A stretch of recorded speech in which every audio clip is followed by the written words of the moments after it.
Good evening from Washington, D.C., and thank you for joining us for news from a Catholic perspective. I'm Wyatt Goolsby, in for Lauren Ashburn. President Trump signs a $400 billion budget deal ending a brief government shutdown, and churches could benefit. Our Capitol Hill correspondent Jason Calvi breaks it down for us. Good evening, Jason.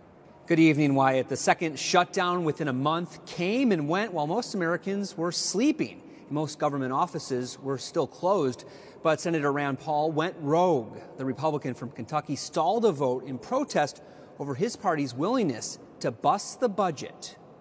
Well, you know what? I think the country's worth a debate till 3 in the morning. Senator Rand Paul took on the Senate. With the clock ticking toward a midnight government shutdown, the 55-year-old lawmaker was the sole obstacle to a bill to keep federal agencies open. Nothing will be reformed, the waste will continue, and government will keep taking your money irresponsibly and adding to a $20 trillion debt. But Democratic leader Chuck Schumer said Republicans are hypocrites. They were willing to increase the deficit on the defense side of the budget.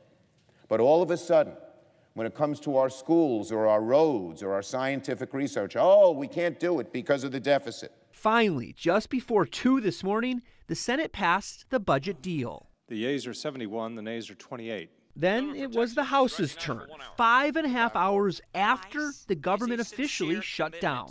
On this vote, the yeas are 240, the nays are 186. The motion is adopted. Beyond $300 billion worth of increases for the military and domestic programs, the bill pumps $89 billion for overdue disaster aid.